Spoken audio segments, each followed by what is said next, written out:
안녕하세요. 수요 창작 소설 책과 책사이 소설입니다. 반역의 그림자.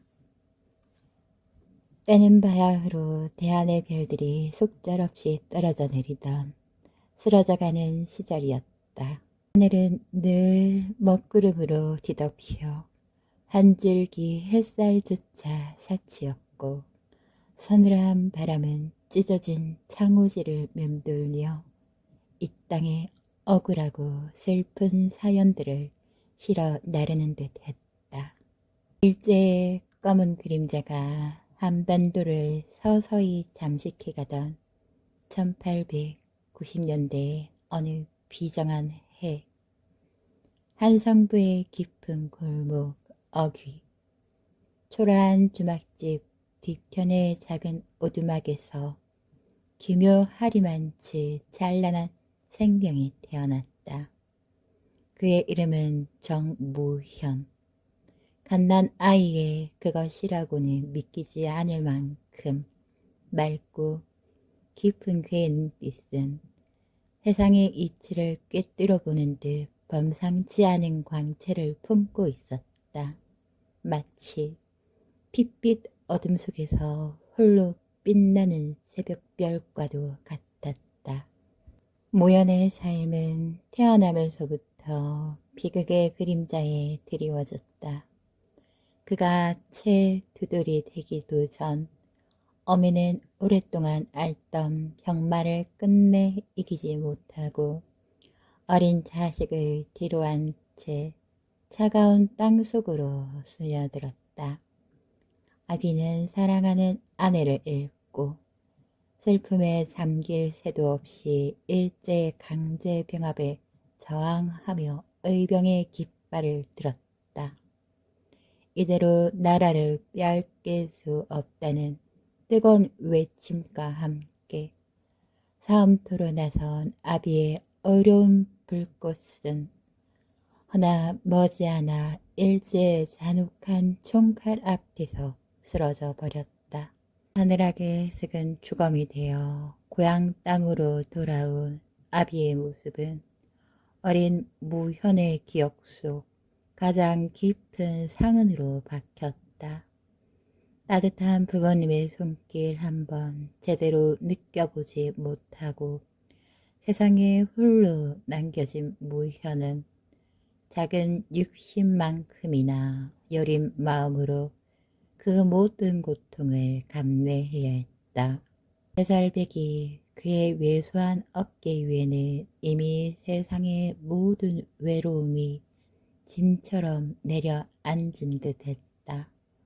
친척들의 손에 맡겨졌다 하나 부모 없는 아이에게 세상의 시선은 늘 사느라고 무심했다.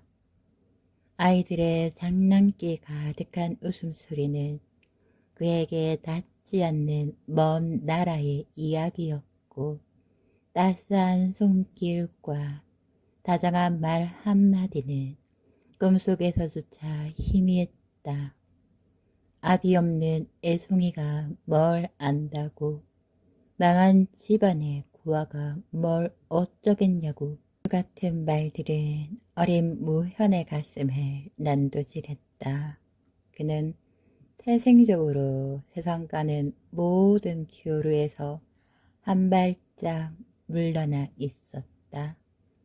누구의 품에도 안겨본 적 없는 그의 마음은 마치 아무도 들여다보지 않는 깊은 운물처럼 공허했다. 그 고독과 빈자리를 메운 것은 놀랍게도 지식이었다. 그를 깨치기도 전 그는 북과 먹의 냄새에 이끌려 낡은 서책들을 탐닉하기 시작했다. 비록 찢어지고 해진 고사들이었으나 그 속에서 무연은 자신만의 우주를 발견했다. 그의 어린 눈에는 난해하기만 했을 천자문을 해석해 나갔다. 10대에 이미 사서삼경의 구절을 줄줄 읊었고 고대 역사를 꿰뚫는 그의 능력은 실로 경이로웠다. 마을 사람들은 갓 초등과정을 마칠 나이에 성인 유생들도 어려워하는 논어와 맹자구절을 줄줄 읊는 모연을 보고는 입을 다물지 못했다. 저 아이 정녕 하늘이 점지한 재주가 아니고 무엇이겠는가. 그들은 혀를 내둘렀고 그의 비범함은 입에서 입으로 전해졌다. 그러나 그 찬란한 재능과 경탄 속에서도 무현의 눈빛은 늘 어딘지 모르게 서글펐다. 책 속에 파묻혀 밤을 지새우는 나날 속에서 그는 잃어버린 부모의 따스함을 갈망하며 고독을 삼켰다. 그는 그에게 세상과 소통하는 유일한 창이자 벗이었지만 동시에 세상과의 거리를 더욱 멀어지게 하는 거대한 장벽이기도 했다. 그의 영민한 머리는 모든 지식을 스펀지처럼 흡수했지만 그의 여린 가슴은 그 어떤 것에도 온전히 안착하지 못하고 늘 부유하는 별처럼 외로웠다. 누구도 감히 넘볼 수 없는 그의 천재성은 그를 세상의 꼭대기에 올려놓았지만 동시에 가장 깊은 외로움의 나락으로 밀어넣는 잔혹한 칼날이었다.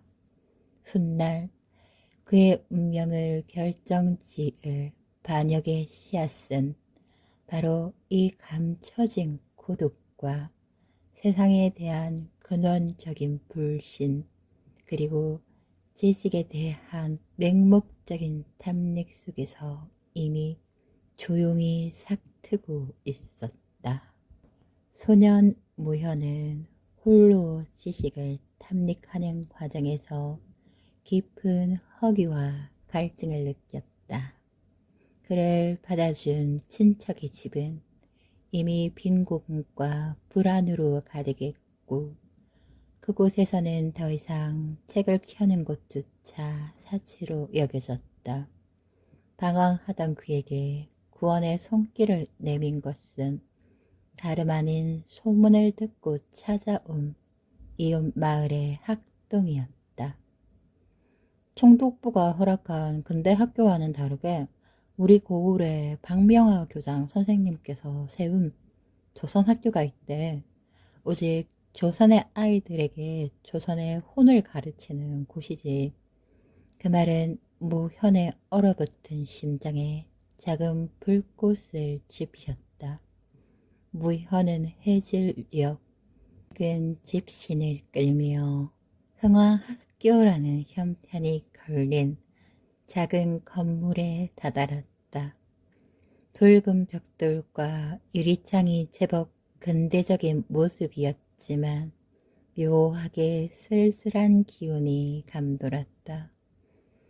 교문 옆에는 총독부에서 세워놓은 듯한 거만하게 팔짱을 낀 일본인 순사 한 명이 희부한 연기를 품으며 서 있었다. 학교를 지나는 조선인들의 걸음은 늘 움츠러들었고 아이들의 천진난만한 웃음소리마저 교정 안에서만 겨우 허락되는 듯 했다. 이는 일제가 조선의 모든 숨통을 끊어 놓으려 애썼던 비겁하고도 치졸한 만행의 한 단면이었다. 조선인 학생들도 학교 가는 길에 일본 순사들에게 불신 검문을 당하고 일본말을 쓰지 않는다는 이유로 지팡이로 맞기도 했다. 정녕 나라를 빼앗은 도둑이 주인 행세를 하며 백성들의 영혼까지 짓밟으려는 파렴치한 형태가 아닐 수 없었다. 있었다. 그 교실 문틈으로 무심코 들여다본 모현의 눈에 백발이 성성한 노인이 판서대 앞에 서 있는 모습이 들어왔다. 그의 모습에서 모현은 알 수 없는 강렬한 이끌림을 느꼈다. 그가 바로 박명하 교장이었다. 박명하는 모현의 존재를 눈치챘지만 서두르지 않았다. 수업이 끝나자 그는 비로소 모현에게 다가갔다. 그의 얼굴에는 학자의 고뇌와 애국자의 비장함, 그리고 교육자의 온화함이 공존하고 있었다. 이리 오게. 허름한 옷차림이지만 자네 눈빛만은 총기가 가득하군. 네 자제인가? 박 교장의 목소리는 메마른 모현의 마음에 촉촉한 단비처럼 스며들었다. 모현은 자신의 부모가 일찍 죽고 홀로 자랐으며 학문을 사랑해왔음을 더듬더듬 이야기했다. 박 교장은 소년의 눈빛을 깊이 들여다보았다. 배움의 길에 끊겨 힘든 네가 어찌 자네뿐이겠는가. 허나 포기하지 않고 여기까지 찾아온 그 의지가 가상하네.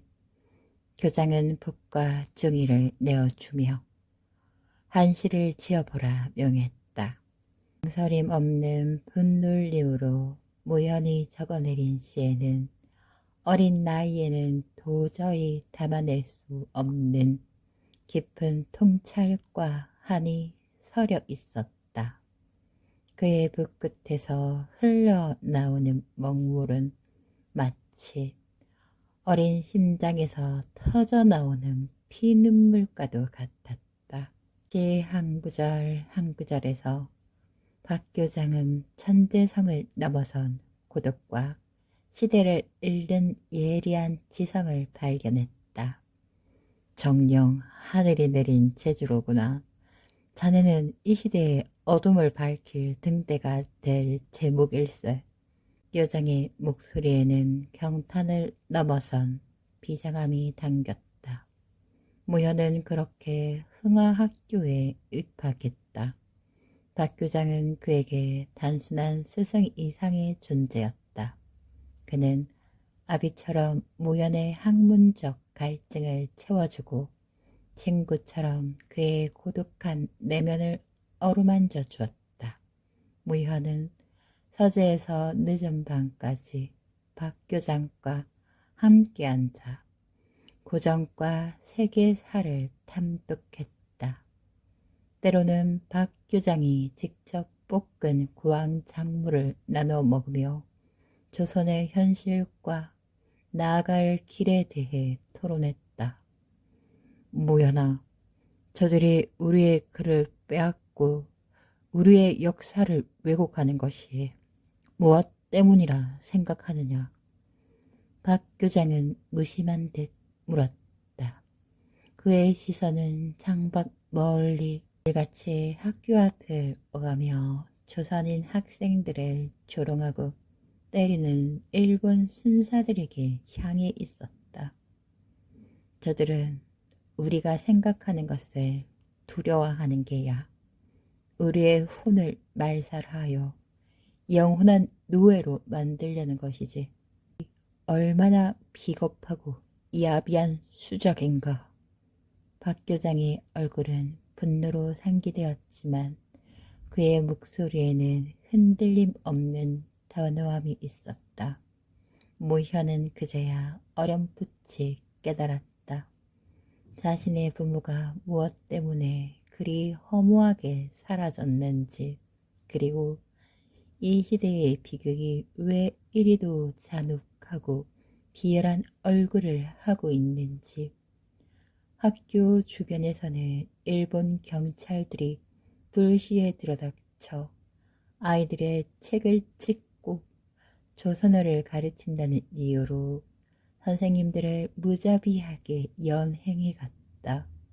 심지어 길거리에서는 아무 죄 없는 노인들의 수염을 잡아 뜯고 발길질을 하는 추악한 광경들이 벌어지곤 했다. 나라 잃은 백성들이 겪는 치욕은 일상이었고 일제의 비열한 폭력은 마치 그림자처럼 항상 우리 곁에 도사리고 있었다. 저들이 우리의 몸을 짓밟을 수는 있어도 우리의 정신마저 꺾을 수는 없다. 자네의 그 뛰어난 재능은 단순히 지식을 쌓는 것에 그쳐서는 아니 될 것이네. 우리 민족의 홍과 역사를 지키는 검이 되어야 해.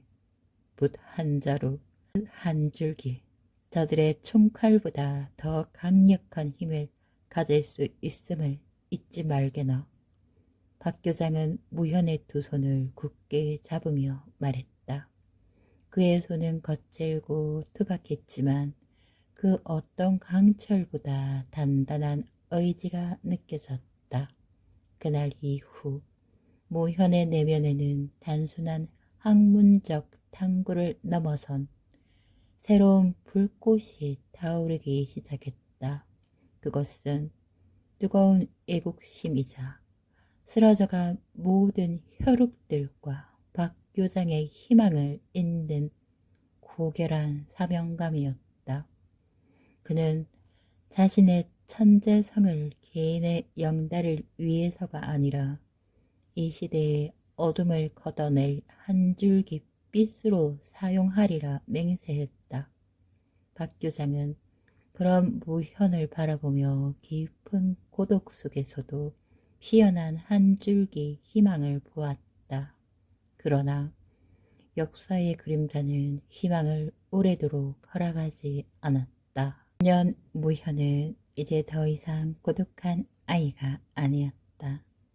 흥하학교를 수석으로 졸업하고 박명하 교장의 추천으로 고등교육기관에서 학문을 이어갔다.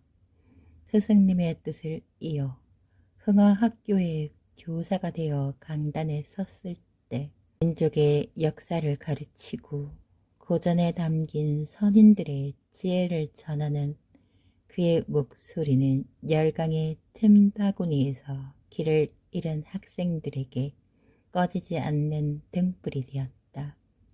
그의 서재는 이제 조선의 젊은 지성들이 밤늦도록 모여 조선의 미래를 논하는 사랑방이 되었다.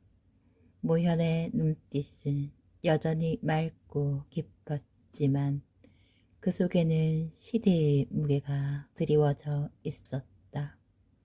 어린 시절의 고독과 학문에 대한 갈증은 그의 삶을 끈질기게 맴돌았다. 그는 강단에 서서 학생들의 초롱초롱한 눈빛을 바라보며 자부심을 느꼈지만 동시에 깊은 고뇌에 빠졌다. 세상은 끊임없이 변화했고 청독부의 탄압은 날이 갈수록 교활하고 끈질겨졌다.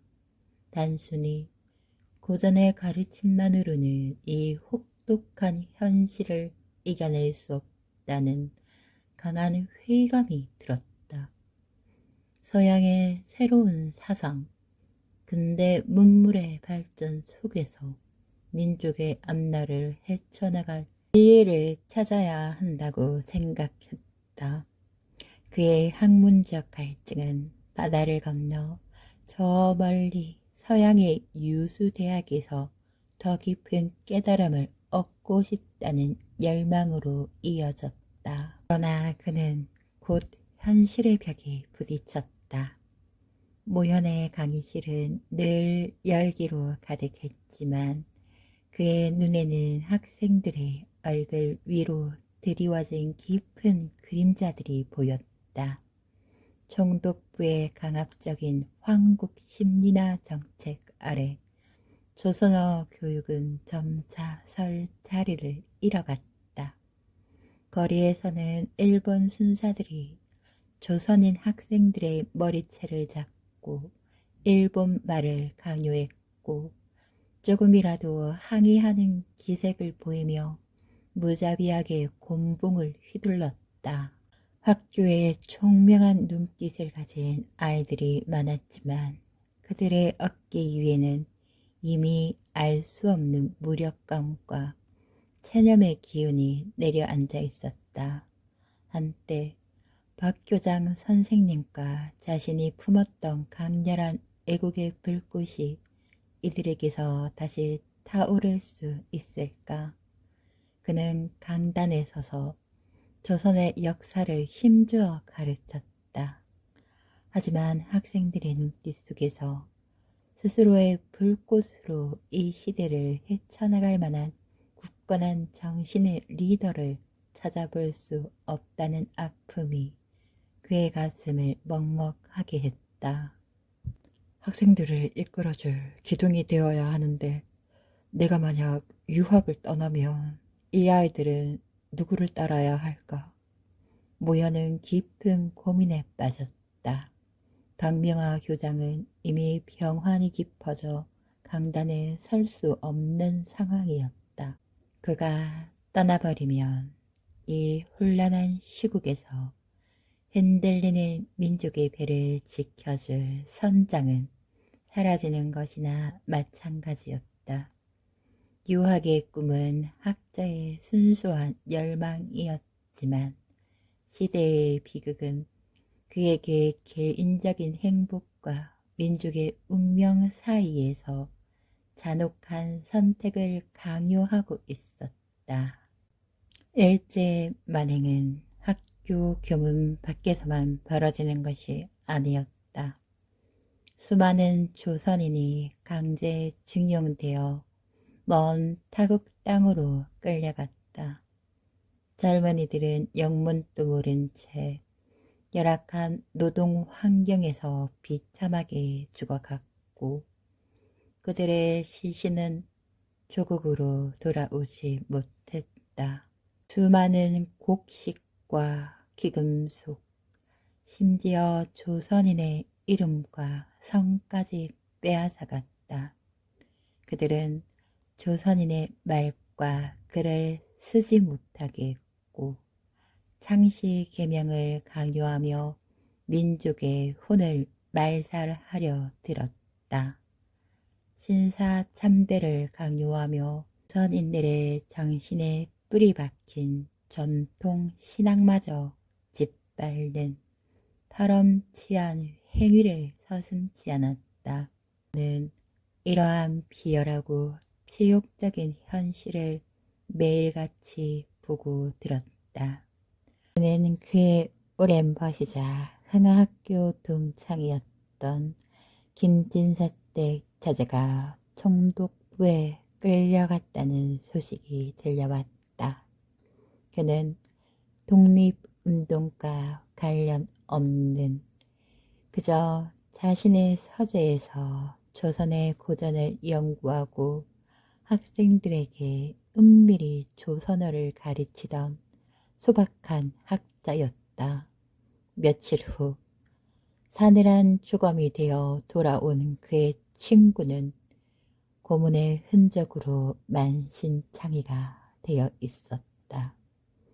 그들의 시신은 허락도 없이 길바닥에 버려졌고 남아있는 자들은 역적의 집안이라 손가락질 받으며 뿔뿔이 흩어졌다는 비극적인 소식을 들으며 모현은 자신의 부모님과 친척들의 죽음이 결코 우연이 아니었음을 다시 한번 뼛속 깊이 깨달았다. 애국의 길이 곧 파멸이라는 잔혹한 현실이 다시 한번 그를 덮쳤다. 선생님께서 떠나시면 저희는 어떻게 해야 하나요? 누가 저희를 가르치고 이끌어주나요?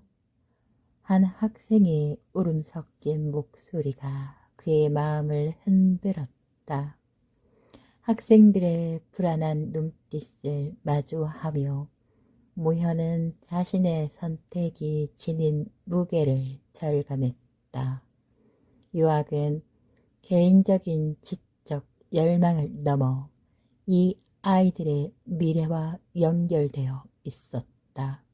그는 밤늦도록 낡은 서재에 앉아 고민하고 또 고민했다.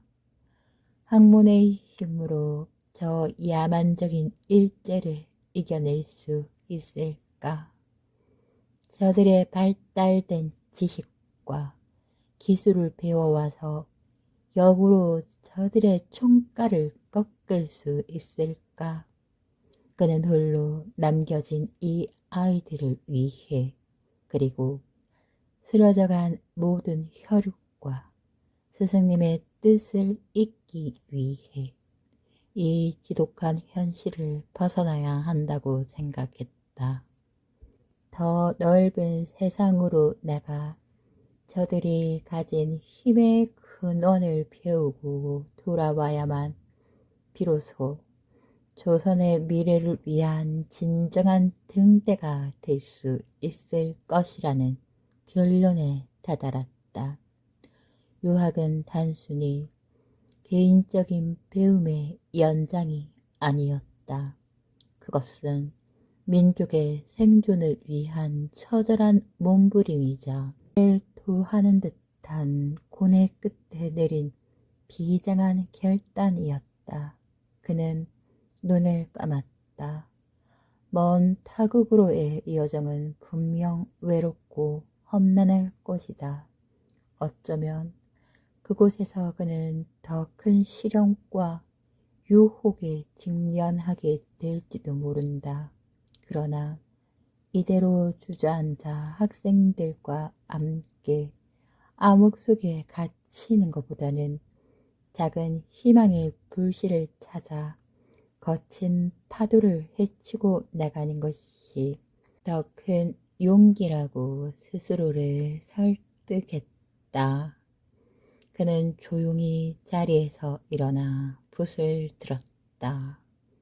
그리고 박명하 교장에게 자신의 결심을 담은 한 통의 편지를 적어 내려갔다. 편지 속에는 유학을 통해 반드시 민족의 빛이 되어 돌아오겠다는 굳건한 맹세가 담겨 있었다. 그의 손끝은 떨렸지만 더 이상 흔들리지는 않았다. 정무현. 그는 마침내 조국을 등지고 학문의 길을 찾아 일본으로 향하는 긴 여정을 시작하려 했다. 그것이 이 비극적인 시대에 한 지식인이 할 수 있는 유일한 저항이자 또 다른 형태의 희망이라고 믿으면서 명하 교장 선생님의 깊은 가르침과 쓰러져간 혈육들의 비극을 가슴에 품고 정무현은 마침내 유학길에 올랐다. 거친 파도가 넘실대는 현해탄을 건너는 배 위에서 그는 뒤로 멀어져가는 조국의 산하를 바라보았다. 굳게 담은 입술에는 비장함이 서려 있었지만 가슴 한켠에는 아련한 그리움과 함께 미지의 땅에 대한 불안감이 교차했다. 일본은 그에게 학문의 기회를 열어줄 새로운 세상이었으나 동시에 조국을 강탈한 침략자의 땅이기도 했다. 그 이질적인 공기가 배안 가득 흘러 넘치는 듯 했다. 도쿄는 그의 상상 이상이었다. 끝없이 늘어선 전깃줄과 거리 위를 질주하는 전차와 거대한 서양식 건물들은 그에게 강렬한 문화적 충격을 안겨주었다. 조선에서는 감히 상상조차 할 수 없었던 수많은 서적들이 서점 진열대를 빼곡히 채우고 있었고 활발한 토론이 오가는 대학의 강당은 그의 지적 갈증을 한껏 자극했다. 그는 미친 듯이 학문에 매달렸고 새로운 서양 사조와 근대 과학 기술을 탐독하며 이것이야말로 조선의 미래를 밝힐 등불이라 믿었다. 일본 유학 생활 중 정무현은 조선에서 건너온 수많은 동지들을 만났다. 그들은 모두 무현처럼 조선의 미래를 고민하는 젊은 인재들이었다. 대조선 일본 유학생 친목회 같은 단체도 가입하여 함께 모여 고국의 소식을 나누고 학문의 교류를 이어갔다. 동지들은 서로에게 든든한 버팀목이 되어 주었다. 그들은 순수한 학구열로 가득 찬 이들로 뜨거운 애국심을 품고 있었다. 일본 땅에서 조선말을 나누고 조선의 역사를 되새기며 독립을 다짐하는 시간은 그들에게 조국을 향한 끈을 놓지 않게 해주는 유일한 위안이었다. 그러나 일본 땅에서의 생활이 마냥 평화로운 것만은 아니었다. 조선인에 대한 차별과 기는 공공연하게 벌어지고 있었다. 조선 유학생들은 수업에서 미묘한 따돌림을 당하기 일쑤였고 하숙집 주인이나 상점 주인들로부터 조선인이라는 이유로 부당한 대우를 받았다. 힘든 육체 노동을 하며 학비를 벌어야 했던 동지들은 종종 일본인 노동자들에게 폭행을 당하거나 임금을 떼이곤 했다. 무현 자신도 조선인이라는 이유로 책을 빌려주지 않거나 밥집에서 음식을 받지 못하는 등의 사소한 모욕을 겪어야 했다. 어찌하여 저들은 이토록 뻔뻔스러운가? 모현은 치밀어 오르는 분노를 주먹을 꽉 쥐며 눌렀다. 학교장 선생님께서 말씀하시던 비겁하고 야비한 만행이 일본 땅에서도 버젓이 벌어지고 있었다.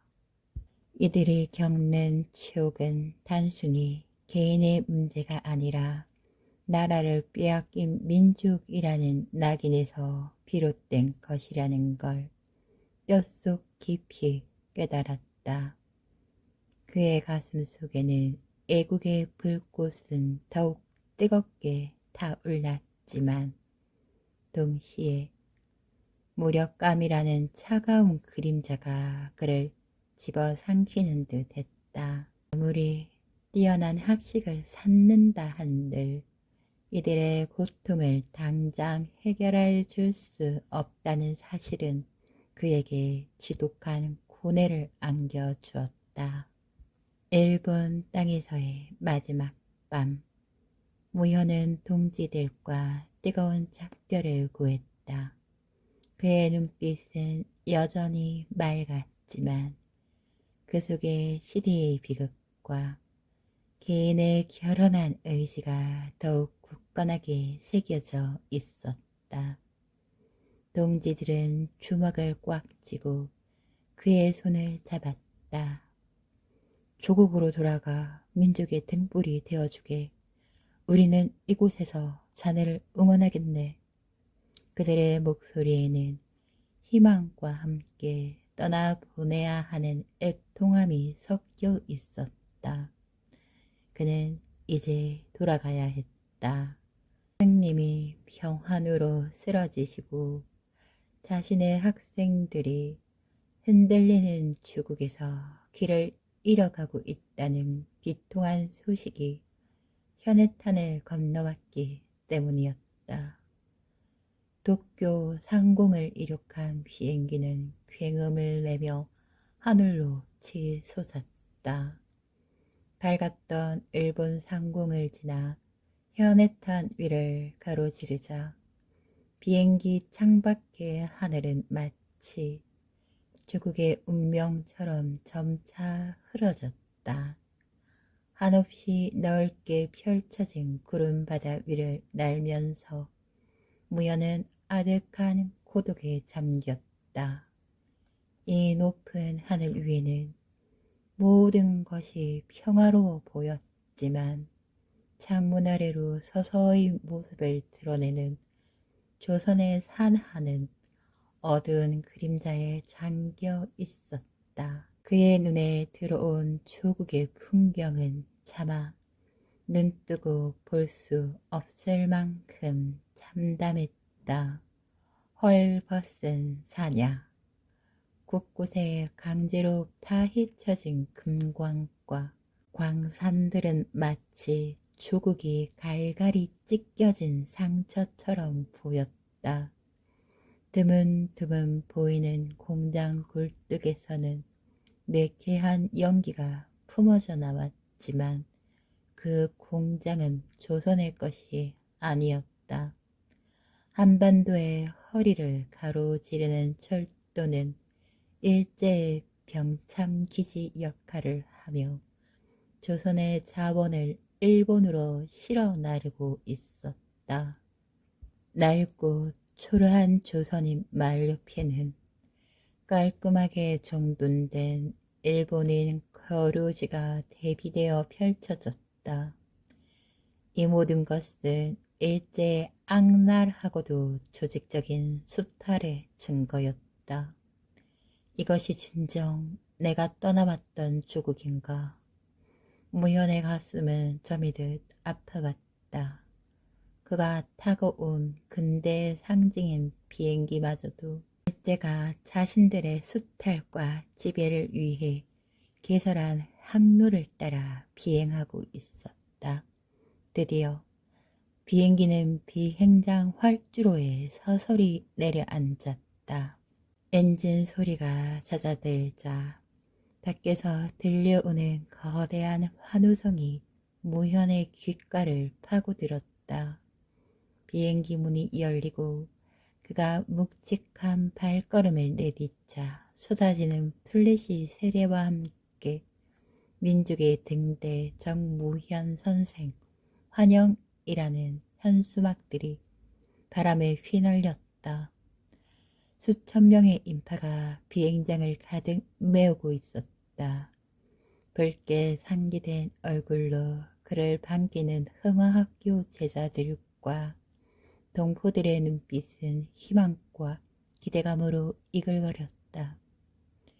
휠체어에 앉아 상기된 얼굴로 그를 기다리는 박명하 교장의 모습에 무연은 눈시울이 뜨거워졌다. 선생님! 무연은 달려가 교장의 손을 부여잡았다. 그 뜨거운 악수 속에 스승과 제자 간의 깊은 믿음과 변치 않는 민족의 이어면이 담겨 있었다. 그러나 그 빛나는 환영 인파 속에는 다른 목적을 가진 이들의 시선 또한 은밀하게 교차하고 있었다. 그의 맑은 눈은 이 복잡하고 비극적인 시대를 날카롭게 꿰뚫고 있었다. 단상에 올라 수많은 이들에게 손을 흔들면서도 그의 시선은 여러 인물을 스캔하듯 훑었다. 가장 먼저 눈에 띈 것은 총독부에서 파견된 일본인 고등계 형사들이었다.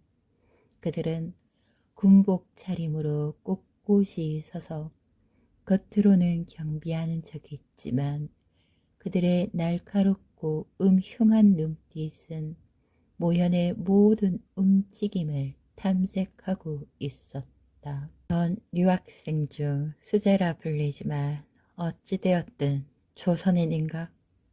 그들의 눈빛에는 멸시와 함께 경계심이 가득했다. 무연히 일본에서 어떤 인물들과 교류했으며 어떤 사상을 품고 왔는지 캐내려 혈안이 된 듯한 표정이었다. 모현의 모든 언행 하나하나가 곧 저들의 검열 대상이 될 것이 분명했다. 그리고 그들 옆 기름진 양복을 빼입은 채 거만하게 서서 미소를 띠고 있는 조동진의 얼굴이 무현의 눈에 들어왔다. 그의 눈빛은 겉으로는 환영하는 듯 했지만 그 속에는 오래된 친분과 동시에 무언가를 계산하려는 더러운 욕망이 번뜩였다. 이 비범한 재능을 가진 자를 어떻게 총독부의 도구로 써먹을 것인가? 그의 명성을 이용하여 조선인들을 현혹하고 우리의 친일 행위를 합리화할 방패로 삼아야겠지. 조동진의 머릿속에는 이미 모현의 명성과 재능을 어떻게 하면 가장 비열하게 이용할지에 대한 온갖 술책이 오가고 있었다. 그의 친일 행위에 대한 자신의 명분을 세우고 자신의 출세를 위한 발판으로 삼으려는 추악한 계산이 그의 미소 뒤에 숨겨져 있었다. 그는 마치 사냥꾼이 귀한 먹잇감을 발견한 듯한 번득거리는 눈으로 무현을 주시했다. 또한 그 환영 인파 속에는 일본 유학을 마치고 이미 총독부의 하급 관리나 일제 기업의 고문으로 자리 잡은 이른바 친일 지식인들의 무리도 눈에 띄었다. 그들은 모현을 향해 환하게 웃으며 손을 흔들었지만 그들의 눈에는 희망 대신 교만함과 뒤틀린 우월감이 서려 있었다. 저 영특한 정무연도 결국 우리의 길을 걷게 될 거야. 이 암울한 시대에 개인의 영달을 포기할 수는 없을 테지. 그들의 낯익은 얼굴 속에서 모연은 미래의 자신을 보았고 혐오스러웠다. 일제의 빌부터 호위호식하는 그들의 모습은 일제에 항거하다 죽어간 자신의 부모님과 친척들 그리고 고문으로 쓰러져간 동지들의 희생을 조롱하는 비열한 초상화처럼 느껴졌다. 내 가슴 속에는 뜨거운 애국심과 동시에 밀려오는 막중한 책임감 그리고 시대의 추악한 욕망 앞에서 자신의 신념이 얼마나 나약해질 수 있는가에 대한 깊은 불안감이 소용돌이쳤다. 조선의 땅을 밟는 그의 발걸음은 힘찼지만 그의 영혼은 이미 거대한 운명의 소용돌이 속으로 빨려 들어가고 있었다. 귀국 후 정무현은 순식간에 시대의 아이콘이 되었다. 일본의 명문 대학에서 박사 학위를 취득한 그의 명성은 하늘을 찔렀고 식민지 조선의 지식인들은 그에게서 암흑 속 한 줄기 빛을 찾았다. 그의 서재는 다시금 인산인해를 이루었다. 학교의 제자들은 물론 이름 모를 지방의 학도들, 독립운동가들, 심지어 고리대금으로 생계를 이어가던 평범한 농민들까지 무연을 찾아왔다. 그의 소재는 다시 민족의 지향점을 논하는 살아있는 사랑방이 되었다. 오랜 침묵을 깨고 돌아온 학자가 전하는 세상 이야기는 그야말로 충격적이었다. 무연은 동지들 앞에서 일본 유학 시절 직접 목격한 일본의 실상을 가감없이 털어놓았다. 그들은 우리 조선을 발판 삼아 대동아 공영권이라는 허울 좋은 명분 아래 아시아 전체를 삼키려 하고 있네. 이미 만주는 저들의 병참 기지가 되었고 중국과의 전쟁은 이미 돌이킬 수 없는 현실이 되었네. 그의 목소리에는 깊은 비통함이 배어 있었다. 그는 일본에서 보았던 중국인들의 거센 저항과 일제의 무자비한 보복을 생생히 전했다. 학생들의 얼굴에서는 두려움과 분노가 교차했다. 내 날카로운 분석은 여기서 멈추지 않았다. 중국뿐만이 아닐세. 저들의 끝없는 욕망은 머지않아 태평양을 넘어 미국을 향해 총칼을 겨눌 것이네. 그는 일본의 팽창주의가 필연적으로 서구 열강, 특히 미국과의 충돌을 야기할 것이라 단연했다. 일본 내에서의 조용히 붉어지고 있던 미국과 영국 등 서양 열강에 대한 반감, 그리고 서방 국가들의 일본에 대한 경제적 체제가 머지않아 전쟁으로 이어질 것이라는 그의 통찰은 자중을 경악하게 만들었다.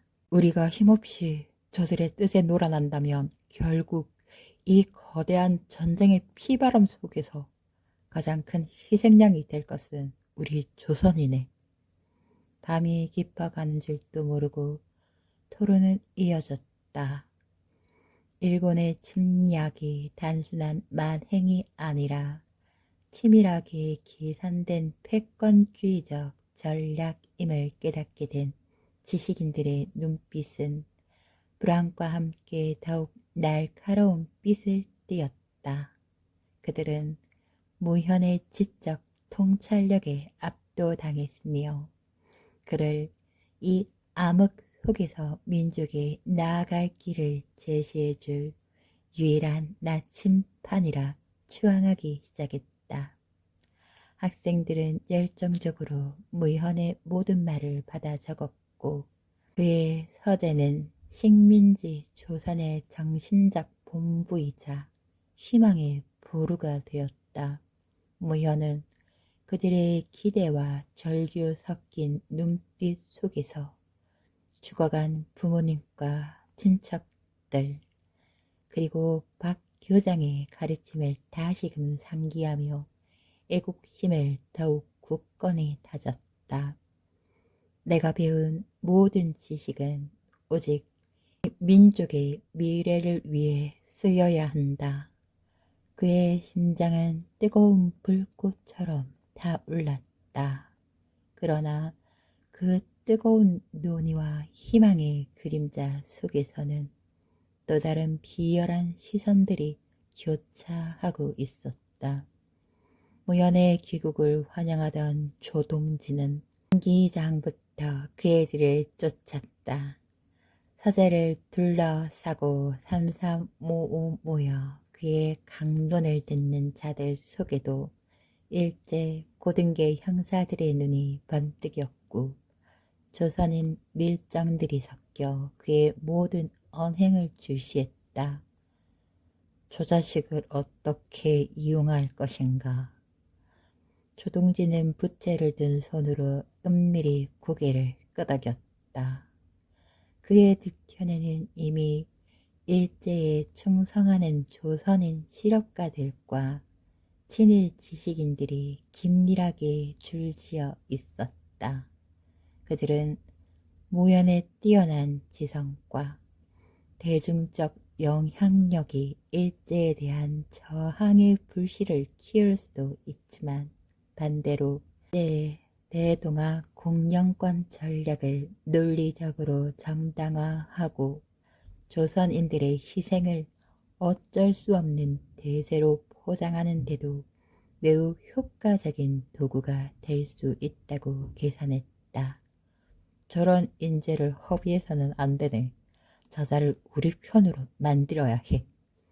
밀정들은 모현의 서재에서 오가는 모든 대화를 엿들었다. 현의 학식이 민족을 위하는 뜨거운 애국심에서 뒤로 떼었음을 알면서도 그들은 그에게서 나약함의 틈을 찾으려 했다. 일본 유학 시절 그가 겪었던 차별과 좌절, 그리고 여전히 그를 괴롭히는 가난과 불안정한 삶의 현실을 주시했다. 비열한 자들은 그가 학문에 몰두하며 외부 현실에 둔감한 측면이 있다는 것도 놓치지 않았다. 그들의 목표는 단순했다. 모현을 영웅으로 만들어 줄 수는 없지만 그를 시대의 영웅이라는 명목 아래 끌어들여 그의 고결한 지식을 가장 추악하고 비열하게 이용하는 것.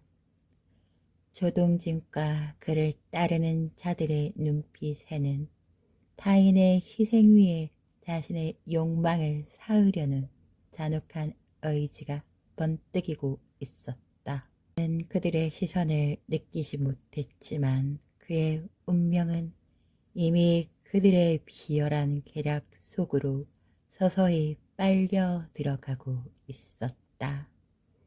정무현이 가져온 지식은 암흑 속을 헤매던 지식인들에게 거대한 충격이자 새로운 통찰을 안겨주었다. 일본이 중국과 전쟁을 벌이고 머지않아 미국에까지 총칼을 겨눌 것이라는 그의 예언은 단순한 정보가 아니라 민족의 생존이 걸린 위기이자 기회로 여겨졌다. 그의 서재는 연일 뜨거운 토론의 장이 되었고 어떻게 이 위기를 기회로 삼을 것인가에 대한 고뇌로 가득 찼다. 그러나 이 시기 일제의 만행은 예상보다 훨씬 빠르고 잔혹하게 조선을 덮쳐왔다.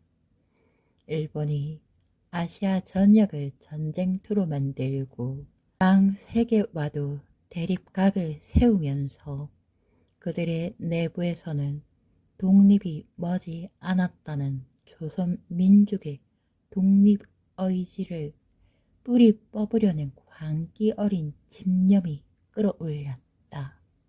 전선 확대로 인한 물자 부족은 극심한 수탈로 이어졌고 일본 본토에서조차 반발이 일자 그들의 광기는 오로지 조선과 중국 민족을 향했다. 독립은 허상이다. 아시아의 질서는 일본이 재편한다. 우리에게 거스를 자는 무조건 본때를 보여주겠다는 야만적인 구호가 조선 땅 위를 지배했다. 도시에서는 길거리에 매일같이 젊은 남녀를 실어 나르는 트럭이 줄을 이었다. 강제징용, 근로보국대라는 이름으로 끌려간 이들은 탄광이나 비행기 공장 등 열악한 환경에서 인간 이하의 취급을 받으며 죽어가거나 일본군의 인간 방패가 되어 전쟁터로 내몰렸다. 고향으로 돌아온 그들의 시신은 갈갈이 찢겨져 알아볼 수조차 없었다. 이것은 도저히 사람의 짓이 아닙니다. 생들의 서재에서도 참혹한 소식이 들려왔다. 동지를 위해 독립운동 전단지를 뿌렸다는 이유로 체포된 학생이 모진 고문을 당해 사지가 마비된 채 돌아오기도 했다. 그의 귀는 잘려나갔고 손톱은 모두 뽑혀 있었다.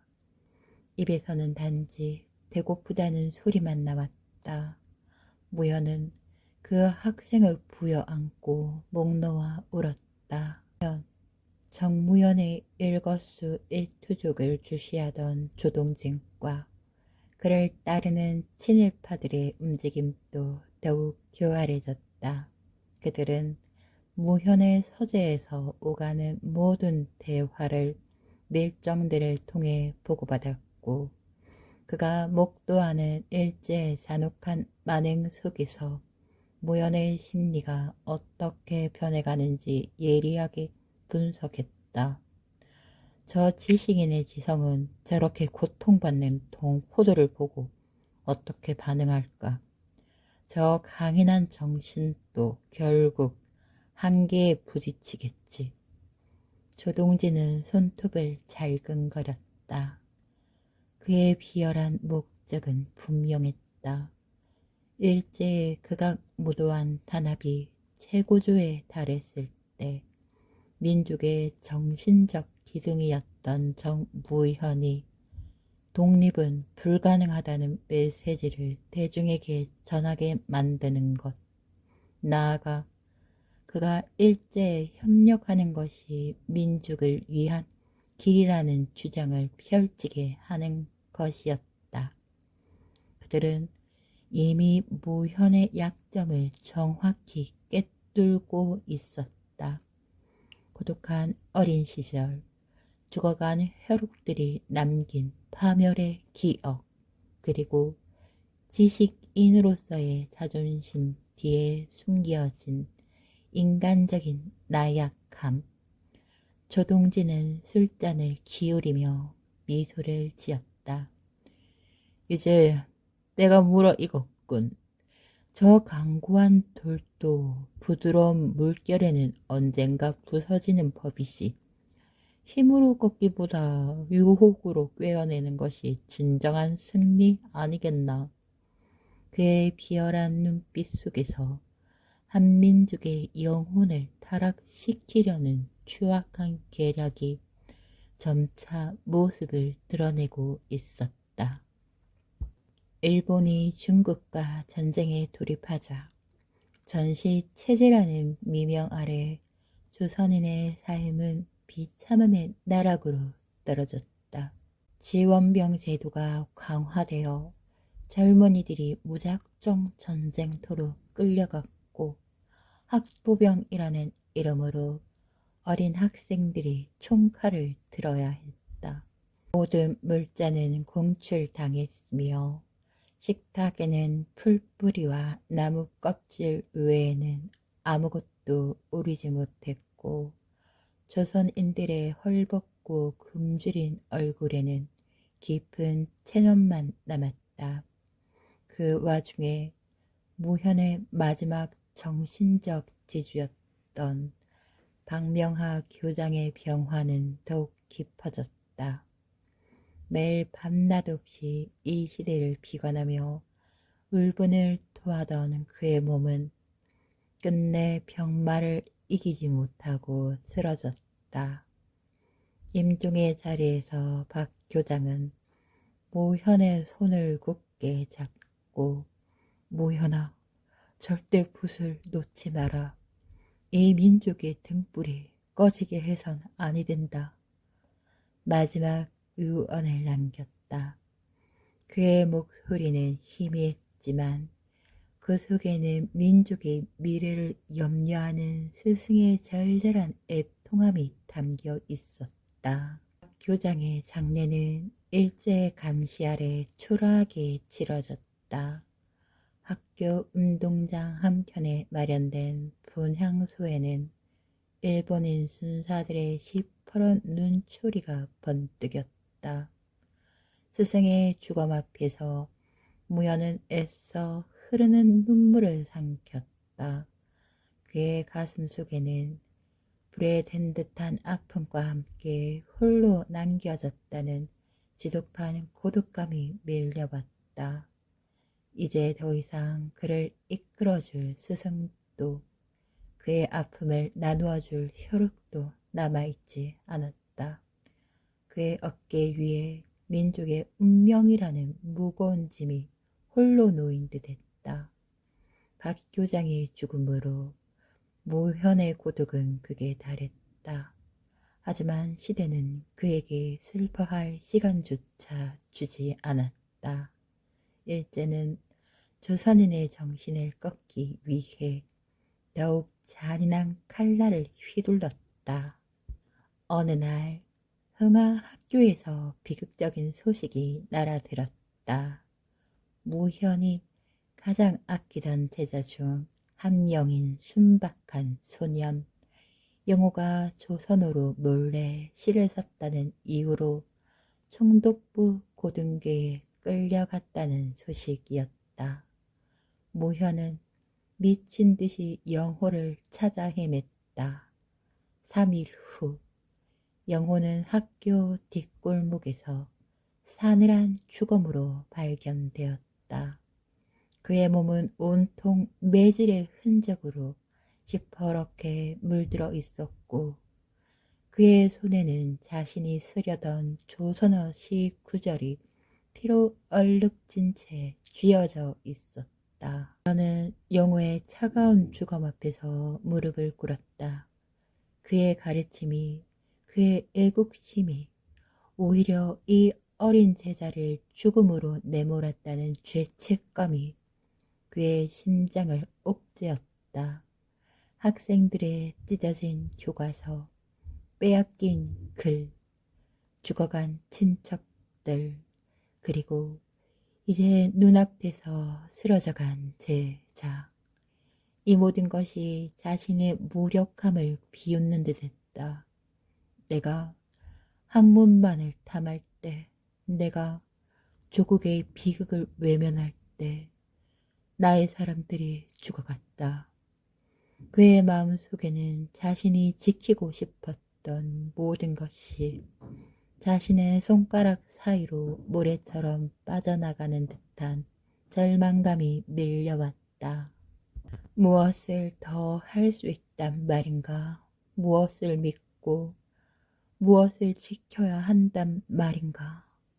그의 굳건했던 신념은 모래성처럼 허물어지는 듯했다.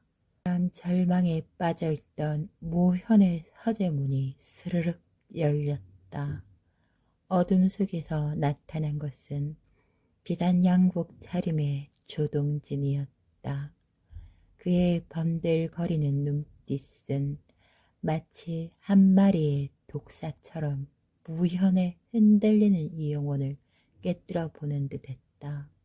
그는 무현의 앞에 앉아 나직이 그러나 모든 것을 꿰뚫고 있는 듯한 목소리로 말을 건넸다. 무현, 자네의 고통을 모르는 바 아니네.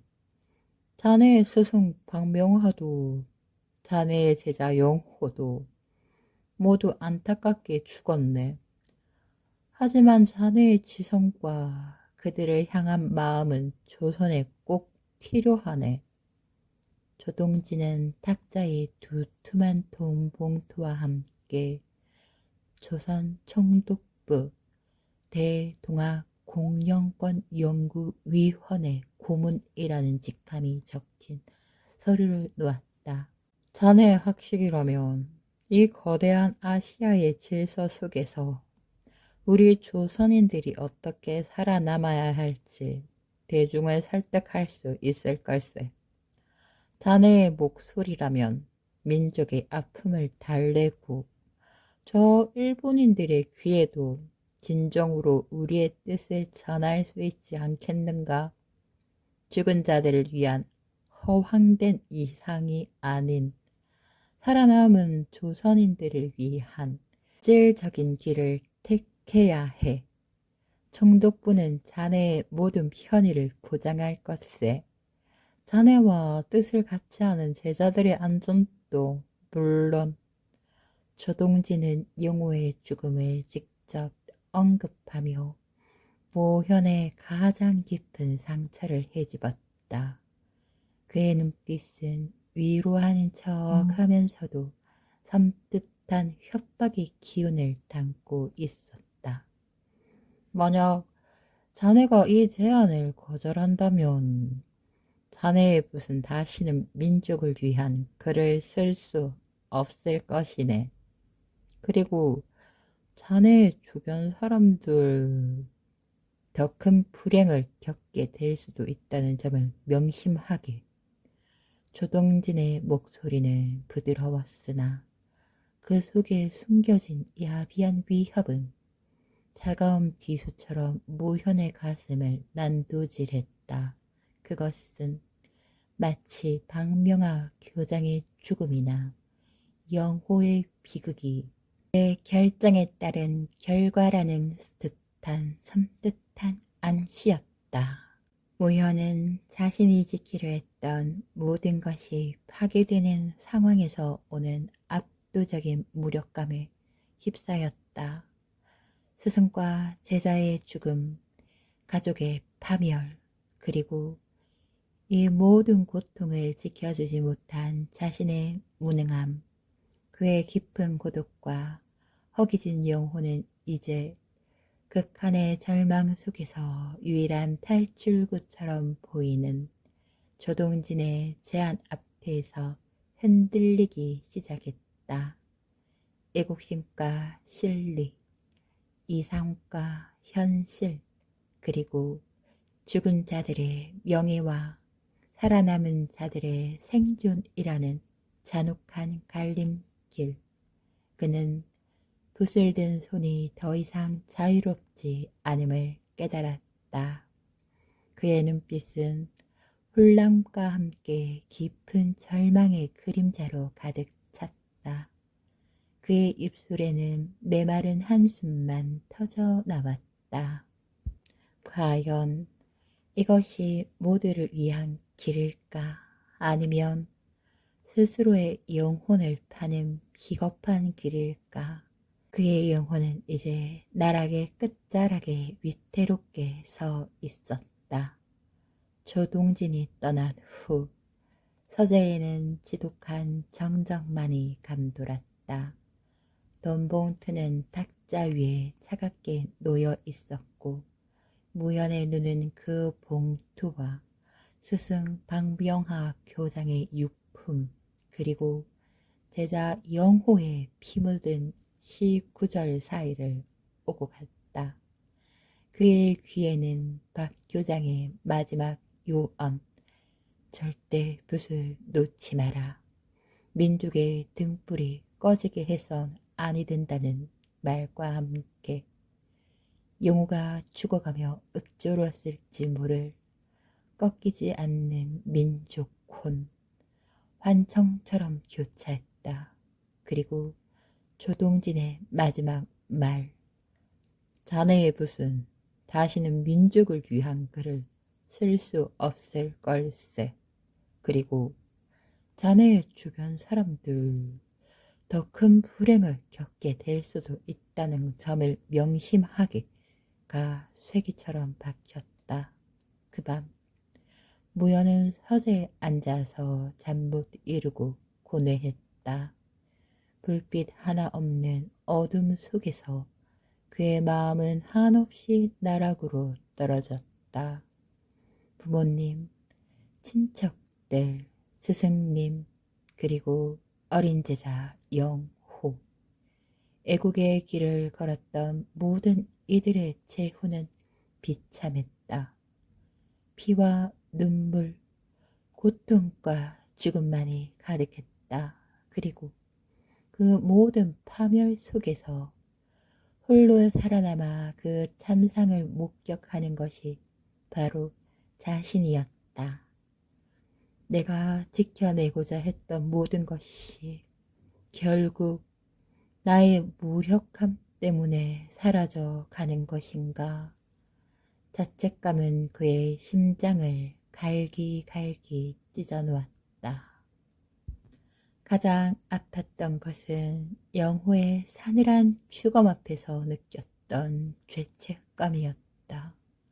자신이 민족혼을 가르쳤기에, 조국을 사랑하는 마음을 심어줬기에 그 어린 제자가 총칼 앞에서 쓰러져 갔다는 자책감이 그를 옥죄었다. 조동진의 말은 교묘하게 그 죄책감을 파고들었다. 살아있는 자들을 위한 길, 그는 문득 희미한 빛을 보았다. 죽은 자는 돌아오지 않는다. 그러나 살아있는 학생들은 박 교장의 뜻을 이을 학생까지 이대로 비참하게 죽게 내버려 둘 수는 없지 않은가.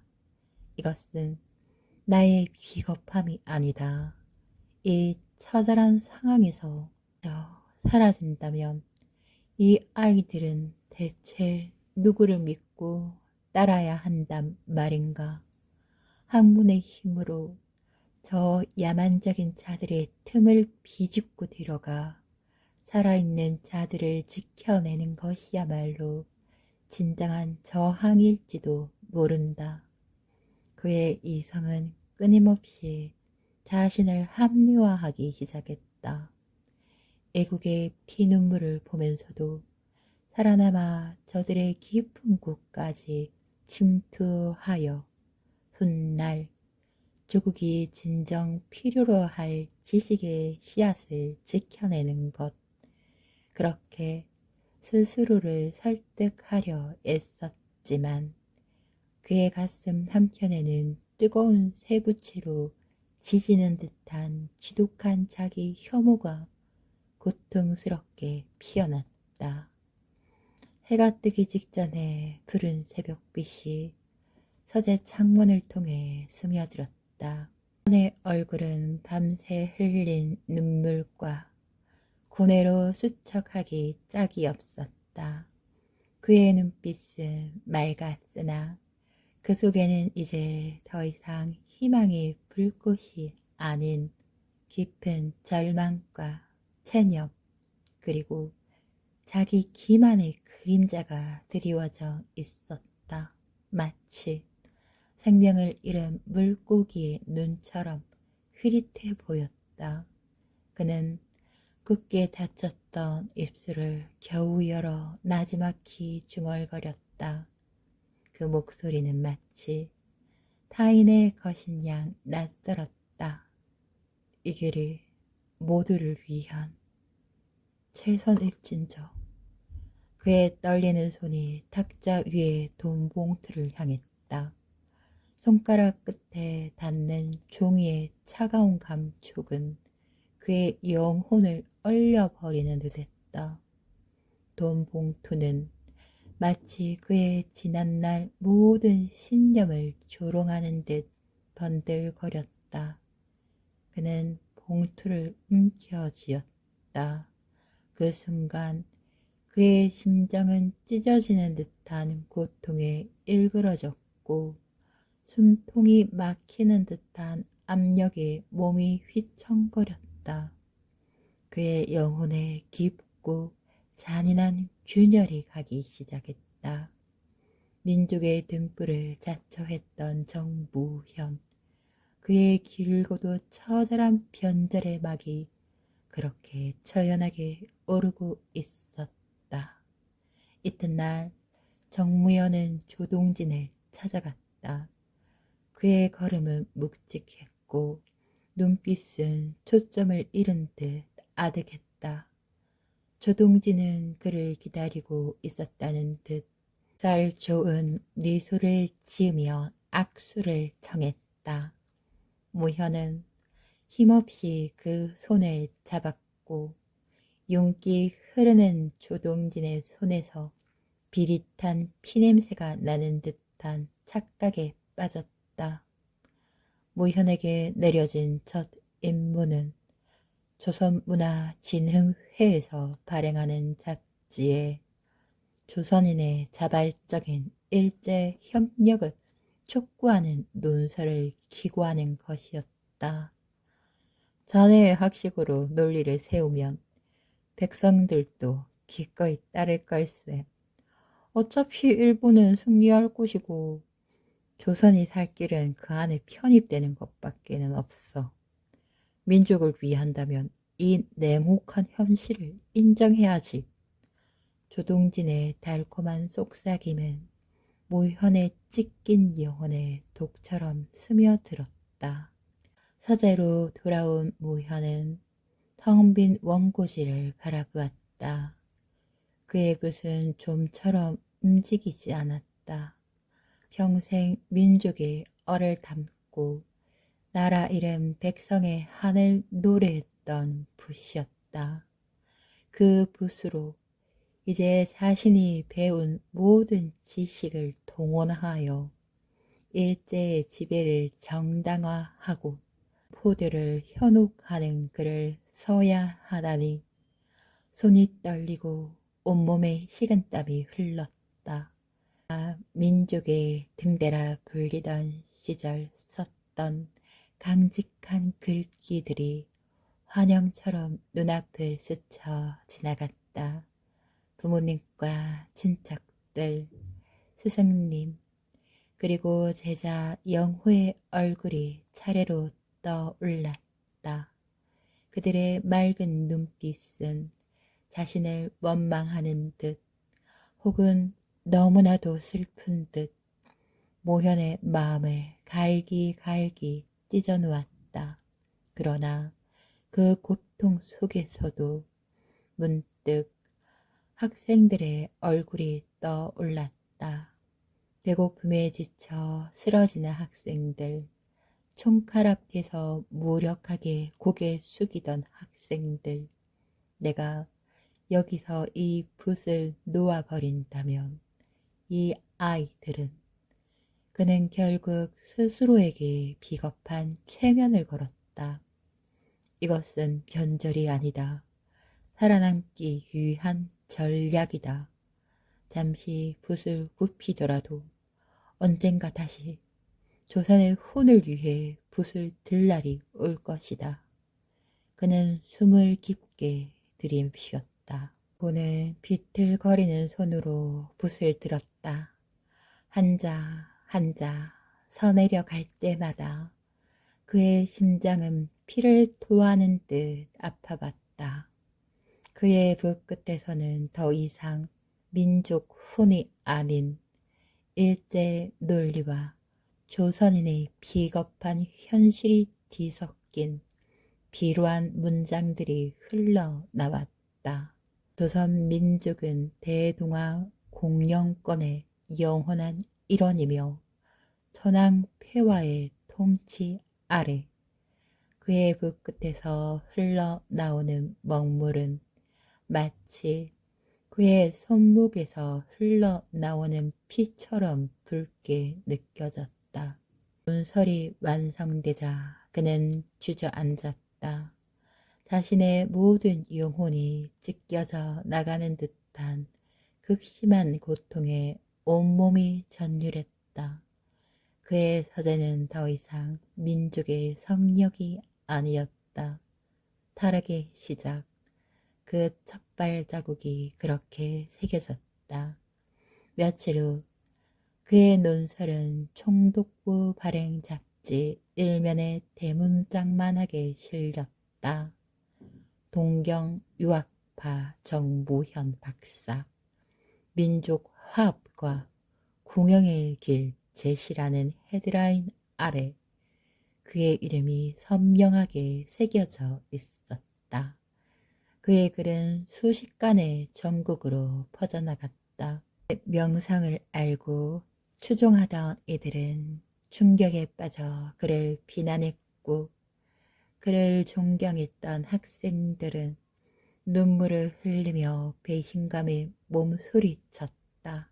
그러나 정무현의 이름 앞에는 박사라는 명예로운 칭호와 함께 이전에는 상상할 수 없었던 부와 안위가 찾아왔다. 맑고 초라했던 한옥은 곧 수리되었고 더 이상 학생들은 배를 굶지 않아도 되었다. 일제 감시도 한결 느슨해지는 듯 했다. 조동진은 그의 성공적인 변제를 흐뭇하게 지켜보았다. 역시 자네는 다르군. 시대의 흐름을 읽을 줄 아는 현자일세. 그는 정무현의 어깨를 두드리며 만족스러운 미소를 지었다. 그러나 그 미소 속에는 한 인물의 영혼을 완전히 타락시켰다는 비열한 쾌감과 그를 더욱 깊은 나락으로 끌어내리려는 더 추악한 계략이 도사리고 있었다. 정무현의 눈빛은 비어 있었다. 그는 거울 속에 비친 자신의 얼굴을 마주 보았다. 그곳에는 더 이상 민족의 등대였던 정무현의 모습은 없었다. 오직 피 묻은 훈장만이 그를 조롱하는 듯 빛나고 있었다. 그의 내면은 이미 핏빛으로 물들어가고 있었다. 일견 평화로워 보이는 삶. 그러나 그의 내면은 곁으로 드러나는 안운함과는 전혀 다른 지옥이었다. 밤마다 그는 잠 못 이루고 비로한 자신을 저주했다. 자신이 쓴 친일 논설이 마치 자신의 심장을 깔아먹는 칼날처럼 느껴졌다. 그의 귀에는 자신을 민족의 등대라 부르며 따르던 제자들의 비난 소리와 차갑게 식어갔던 영호의 시신, 그리고 박명하 교장의 민족의 등불을 꺼뜨려선 아니 된다는 마지막 유언이 교차하며 환청처럼 울렸다. 그는 거울 속 자신의 모습을 마주할 수 없었다. 그 거울 속에는 자신이 그토록 혐오하던 매국노의 그림자가 어른거렸다. 그는 스스로의 영혼을 깊은 심연 속에 파묻으려 애썼다. 술에 의지하거나 밤새도록 책에 파묻혀 현실을 외면하려 발부둥 쳤지만 그 어떤 행위도 그의 죄책감과 자기 혐오를 씻어낼 수는 없었다. 아버지, 요즘 사람들이 아버지를 보고 수군거려요. 왜 그런 거예요? 어느 날 서영이 총명한 눈으로 그를 올려다보며 물었다. 서영은 더 이상 그의 서재에서 밝게 웃지 않았다. 자신을 자랑스러워하던 딸의 눈에는 혼란과 상처를 보았을 때 모연의 심장은 찢어지는 듯 아파왔다. 그는 딸에게 변명할 수 없었다. 이토록 고귀한 영혼을 가진 아이에게 자신이 행한 비겁한 선택을 설명할 길이 없었다. 그는 그저 서영의 작은 어깨를 안고 고개를 숙일 뿐이었다. 그러던 와중 총독부의 요구는 더욱 노골적이고 치밀해졌다. 자네의 학식과 명망이라면 조선인들의 정신을 계몽하는 데 큰 힘이 될 걸세. 이 혼란한 시대에 민심을 한 곳으로 모아야 하니 시국 강연에 적극적으로 나서주게. 황지는 특유의 능글맞은 미소를 지으며 모현에게 지방 간염 계획이 담긴 서류를 내밀었다. 전국 각지를 돌며 내선 일체와 황국 시민의 길을 연설하라는 것이었다. 그의 손짓 한 번에 조선 전역에서 모인 학생과 주민들이 그의 말 한마디에 희망을 걸던 과거가 떠올랐다. 이제 그 단상에 서서 일제가 주입하는 거짓을 선파해야 한다는 사실이 그의 영혼을 끊임없이 찢어 발겼다. 용진의 지시는 여기서 그치지 않았다. 학도 지원병 제도 아래 학교에서도 자발적인 참여를 독려하는 교육이 필요하네. 자네가 학생들을 이끌고 솔선수범하면 좋겠어. 이는 젊은 조선의 학생들을 일제의 총알 바지로 내모는 일이었다. 무현의 눈앞에는 자신이 가르쳤던 어린 영호의 피 묻은 시신이 다시 아른거렸다. 그는 몸소리쳤지만 조동진의 눈빛은 한치의 물러섬도 없었다. 자네에게는 자네의 딸 서영 아가씨도 있지 않은가? 서영 아가씨도 곧 학경 청룡기가 될 텐데 누가 지켜주겠나? 조동진의 목소리는 부드러웠으나 그 속에 숨겨진 야비한 위협은 칼날처럼 그의 목덜미를 파고들었다. 사랑하는 딸을 인질 삼은 듯한 비열한 말에 무현은 온몸의 피가 식는 듯했다. 애국의 길을 걷던 친척들을 모두 잃고 유일하게 남은 혈육인 딸마저 지키지 못한다는 것은 그에게는 죽음보다 더한 고통이었다. 그때부터 정무현은 스스로를 완전히 지워버린 듯 살았다. 그는 무대에 선 꼭두각시처럼 총독부가 던져주는 대본을 그대로 읽어 내려갔다. 전국 각지의 강연회에서 그는 일제를 찬양하고 조선 청년들에게 전쟁터로 나갈 것을 독려했다. 그의 강론을 듣는 학생들의 눈빛은 희망 대신 혼란과 배신감으로 얼룩져갔다. 한때 그를 따랐던 수많은 지식인과 학생들은 이제 그를 향해 돌을 던지고 침을 뱉었다. 민족의 반역자, 매국노. 비난의 소리가 그의 귓가를 찢어 발겼지만 그는 아무런 반응도 할 수 없었다. 그의 영혼은 이미 죽어버린 듯 했다. 하지만 이 모든 변절 속에서도 모현의 눈은 결코 감지 않았다. 조동진이 요구하는 역할에 충실하면서도 그는 여전히 일본의 패망을 예견하는 세계 정세에 대한 정보를 수집하고 분석했다. 마치 자신의 죄를 씻기 위한 필사적인 몸부림인 듯 했다. 그의 서재에는 일제의 선전물이 가득했지만 그 뒤편에는 몰래 구해온 서방의 신문과 잡지들이 숨겨져 있었다. 일제의 광기와 미국과의 전우는 더욱 짙어지고 있었다.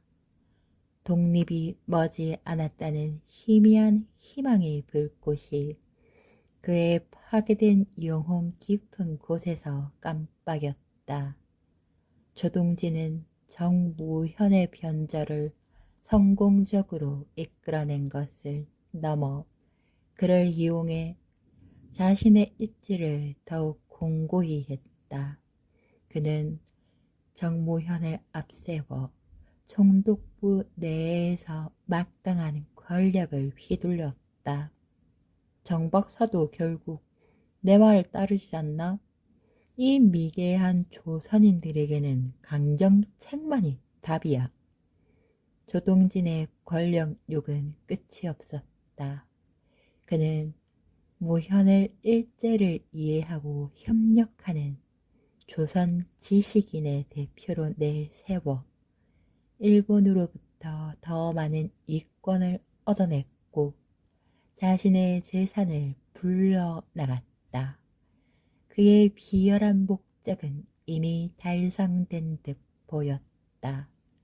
정무현은 이제 과거의 자신을 기억하는 모든 이들에게 민족의 반역자가 되었다. 그의 이름 앞에는 찬란한 재능 대신 변절자라는 주홍 글씨가 새겨졌다. 내 삶은 피 묻은 훈장 위에 위태롭게 서 있는 듯 했다. 영혼은 죽었고 육신만이 총독부의 꼭두각시처럼 움직였다. 그러나 그 죽은 영혼의 아주 깊은 곳, 여전히 희미하게 타오르는 작은 불씨 하나가 남아 있었다. 그것은 그의 마지막 양심이었고 언젠가 되찾을 조선을 향한 꺼지지 않는 갈망이었다. 그가 걷는 발걸음마다 희망은 더욱 멀어졌지만 그와 그의 뒤를 지키는 스파이들은 어둠 속에서 조국의 빛을 기다리고 있었다. 정보현의 삶은 겉으로는 찬란하게 빛났다. 그는 조선문화진흥회의 고문이자 총독부의 지원을 받는 학자로 명성을 떨쳤다. 총독부가 기획하는 모든 행사에 불려다니며 일본의 대동아 공영권 건설을 찬양하고 전 청년들의 학병 지원을 독려하는 연설을 쏟아냈다. 그의 한마디 한마디는 신문과 라디오를 통해 전국에 퍼져나갔다. 그를 존경했던 많은 이들이 자신에게 쏟아내는 비난과 혐오는 너무나도 당연한 것이었다. 하지만 그 화려한 위선 대편, 무현의 소재는 여전히 그의 유일한 안식처이자 동시에 감옥이었다. 밤이 깊어 모두가 잠든 시간, 그는 조동진의 눈을 피해 몰래 서랍 깊숙이 숨겨둔 서양의 신문과 잡지들을 꺼내 들었다. 일제 감시가 아무리 삼엄해도 서방 세계의 정보까지 완전히 틀어막을 수는 없었다. 희미한 호롱불 아래에서 손전등으로 비추어 읽어내려가는 기사들은 일제가 감추려는 진실을 끊임없이 폭로했다. 일본이 감추려 했던 육에서의 참패, 태평양 전쟁의 전황, 연합군 최고 사령부의 움직임, 모현의 학식과 분석력은 흩어진 파편들 속에서 명확한 결론을 도출했다. 일본은 필연적으로 패망할 것이며 조선의 독립은 이제 눈앞에 다가왔다는 것. 어느 날 밤 모현은 영국에서 발행된 한 신문을 펼쳐 들었다. 헤드라인은 그의 눈을 사로잡았고 그의 손은 미세하게 떨리기 시작했다. 일본의 무조건 항복, 임박, 미군 최종작전 준비 완료. 다른 지면에는 소련의 참전이 임박했다는 소식과 연합군의 결정적인 승리가 확실시 된다는 보도가 대서특필되어 있었다. 더 이상 의심의 여지가 없었다. 지난 수년간 그를 짓눌렀던 거대한 바위가 마치 와르르 무너져 내리는 듯 했다. 독립, 조국의 해방. 으로 꿈꾸고 바라던 순간이 드디어 눈앞에 닥쳤음을 깨닫는 순간 모현의 가슴에는 환희와 함께 차마 형용할 수 없는 깊은 통곡이 터져 나올 듯 했다. 모든 고통과 희생이 헛되지 않았구나. 스승님의 유언, 영호의 피 묻은 시 구절이 헛되지 않았구나. 그의 눈에는 뜨거운 눈물이 흘러내렸다.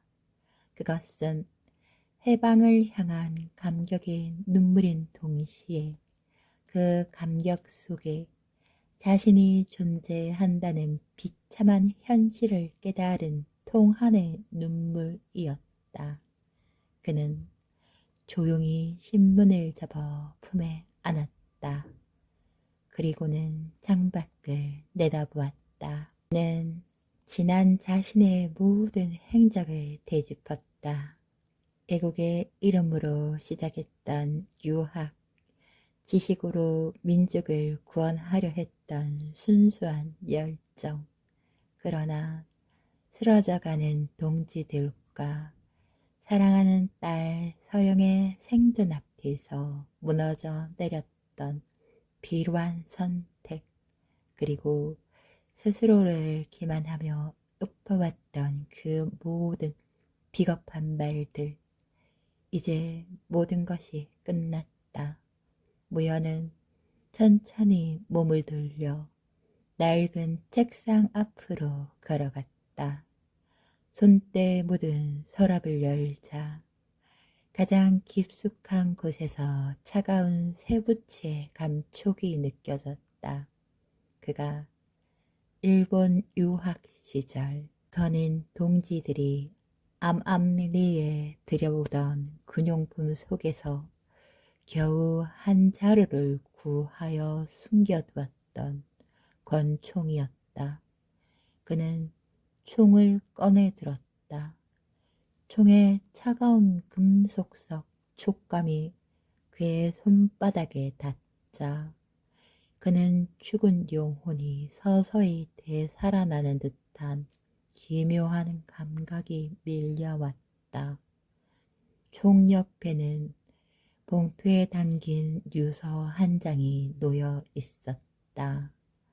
아버지와 어머니의 뜻을 이어받아 민족을 위해 살려 했으나 결국 비루한 몸으로 더러운 삶을 살다 갑니다. 편지 봉투에 담긴 내용은 이미 오래전부터 쓰여 있었다. 아니, 그의 운명은 어쩌면 그가 태어날 때부터 부모를 잃고 혼자 세상에 던져진 그 순간부터 이미 정해져 있었는지도 모른다. 이 편지는 자신의 비루한 삶에 대한 마지막 변명이자 주어진 자존심에 대한 마지막 위로였다. 그는 총을 단단히 쥐었다. 해방은 오지만 그 해방된 조국의 민족의 배신자로 낙인 찍힌 정무현은 존재할 수 없었다. 그의 영혼을 팔아 얻어낸 평화는 그에게 영원한 굴레였다. 그는 자신을 파괴한 자들의 칼날을 피했지만 결국 스스로를 버려야 했다. 그 차갑고 묵직한 권총은 그의 모든 죄업을 정화할 유일한 수단이자 잃어버린 자존심을 되찾을 마지막 저항이었다. 그리고 그 유서 한 장은 그가 진정으로 꿈꿨던 순수했던 지식인 정무현의 마지막 흔적이었다. 고요한 서재에는 총의 묵직한 무게와 유서의 바스락거리는 소리만이 그의 마지막 결단을 알리는 듯 했다. 그는 창밖의 어둠을 향해 시선을 던졌다. 저 어둠 속에서 마침내 새벽이 오고 있었다. 그러나 그에게는 더 이상 새로운 아침이 찾아오지 않을 터였다. 그의 그림자는 길고 무겁게 서재 바닥에 드리워져 있었다.